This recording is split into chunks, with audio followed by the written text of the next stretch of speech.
that have come forward with this information. The Iranians have responded. They've called it hackneyed and worn out anti Iranian propaganda.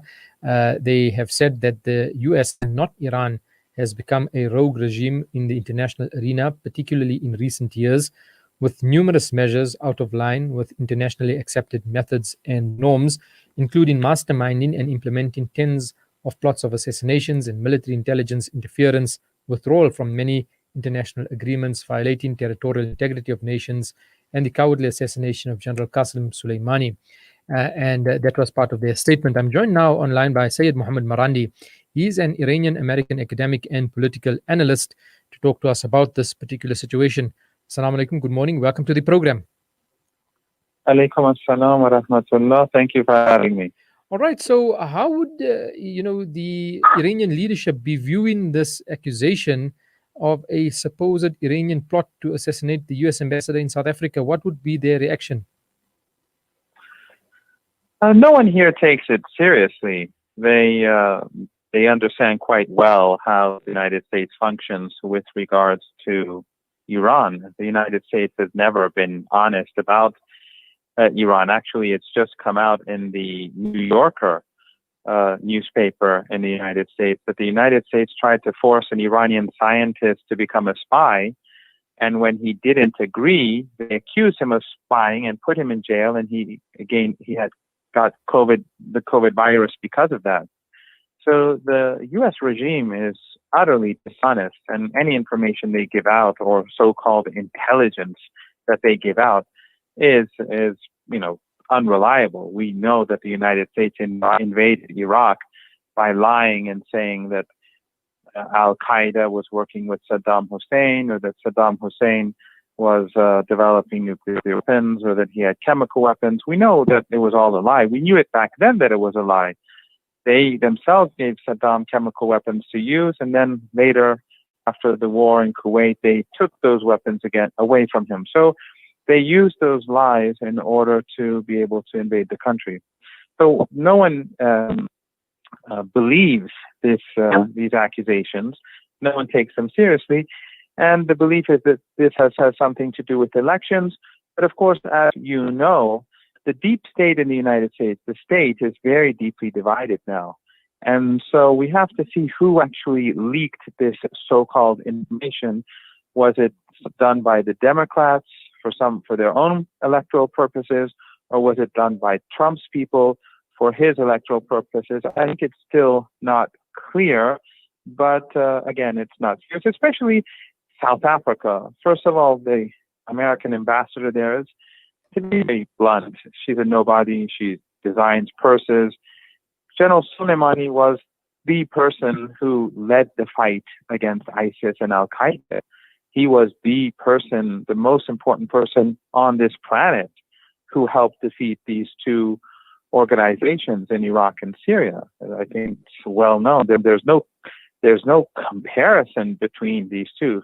And why in the world would Iran want to carry out such an operation in South Africa, of all places?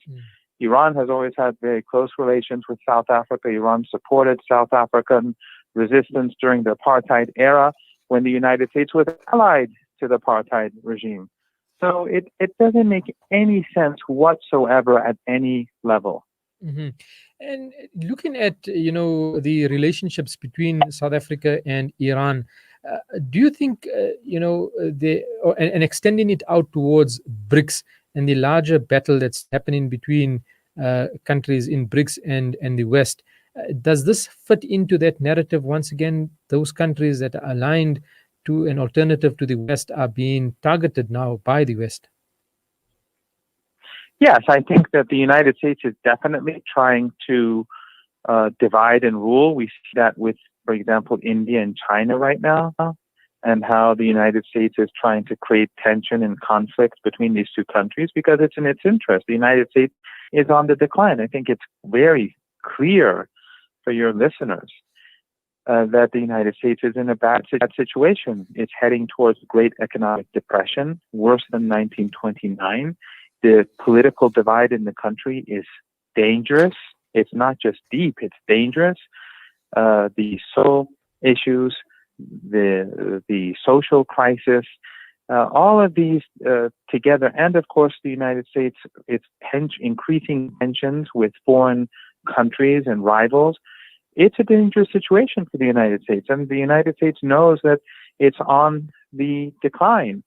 And therefore, the only way in which it can perhaps hope to have some sort of hegemony or preserve hegemony is to weaken rivals and competitors and even allies. And therefore, to divide, for example, Iran and South Africa, or divide China and India, or Russia and China, all of these would definitely be in the interest of the United States at this point.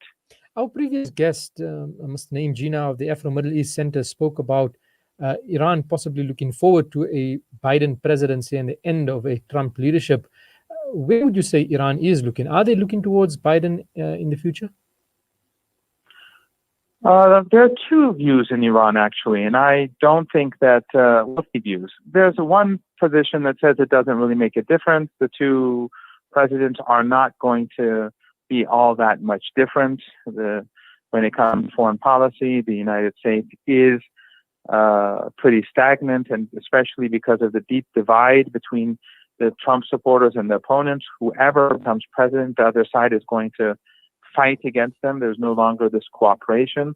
So it's difficult to imagine either president moving towards a more sane and rational policy, because it would be met with deep opposition. There are those who say that Biden would be better, because Biden would, in order to restore some of the U.S. credibility abroad, it would try to cooperate more with some of its partners and therefore be more reasonable with regards to the JCPOA or the nuclear deal. But there's also another group that says that Trump is better, because Trump is divisive. He's dividing the United States. He's isolating the United States from other countries. And if this continues, it will weaken the United States more rapidly. And in the long term, that would open new roads for Iran. So there are very differing views on this. Maybe, as I said, these would be the three broad arguments or positions that exist, but I can't really say which one is the dominant view at this moment. There are lots of discussions, but I don't see consensus. Sayyid Mohammed Marandi, thank you so much. Jazakallah khairan for joining us on Salam Media. Thank you. Alaikum assalam wa rahmatullah. Osman's Taj Mahal Spice and Rice. For over 80 years, Osman's Taj Mahal have been perfecting the art of the perfect blend of spices, pure, aromatic, and well-seasoned. Spices to tantalize your taste buds. From creative cuisines to gastronomical gourmet goodies. From